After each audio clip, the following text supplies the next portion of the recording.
नाही बोलू नये. कारण गावाच्या उतरून बोलू का ग्रामपंचायत आपली असो कोण्या गावाची असो सरपंच समज शिकेला असो नसो हे सर्व काम कोणाचं असतं ग्रामसेवकाचं असतं. मग याच्यातले अर्धी जास्त उत्तर देण्याची जबाबदारी ग्रामसेवकची. त्या बाईनं द्यायला पाहिजे ते ऐकून घ्या.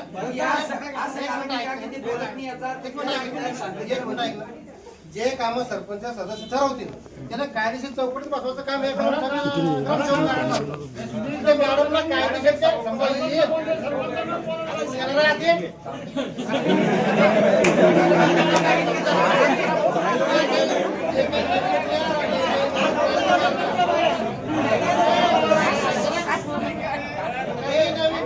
काही गावासाठी स्कीम असली ग्रामपंचायत थ्रू ते सर्व ग्रामसेवकांना आपल्या गावापर्यंत सांगायला पाहिजे पोहोचवलं पाहिजे. तोंडी मार्फत खाली पाहिजे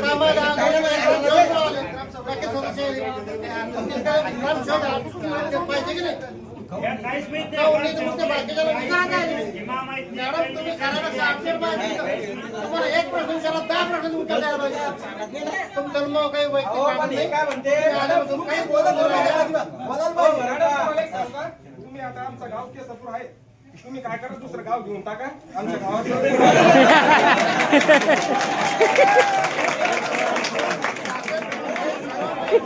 बाळू घेऊन जरा भाऊ बाळू नाही दिसला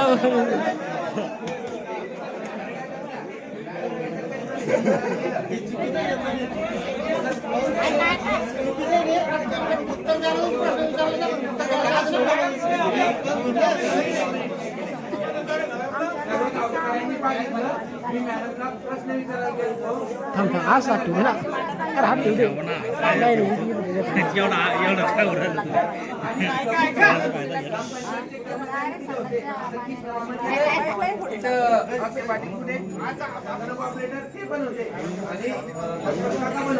व्हिडिओ रेकॉर्डिंग चालू केली तर मॅडमचं म्हणणं आहे मी तुझे पोलीस तक्रार करा व्हिडिओ रेकॉर्डिंग करत नाही आणि सर्व शासकीय कार्यालयामध्ये सीसीटीव्ही बसवणं बंधनकारक आहे. मग पहिले गावात बसवण्यापेक्षा पहिला सीसीटीव्ही हा ग्रामपंचायत मध्ये बसवा. व्यक्ती मी केलं मी शिक्षित म्हणून ठीक आहे. जर दुसरा कोणी व्यक्ती केला आणि अन्यथा काही त्याचे आरोप जर झाले त्या व्यक्तीवर तर याला जबाबदार कोण राहील. बरोबर. त्यासाठी पहिले सीसीटीव्ही हे ग्रामपंचायत मध्ये बसवा नंतर गावामध्ये बसवा. डिजिटल कारभार झाला सारा. मग तुमचा मासिक काही समजा सभा होईल काही होईल आर्थिक काही नियोजन होईल टाका वार्षिक टाका जमा खर्च टाका सरपंच तुम्हाला टाकता नाही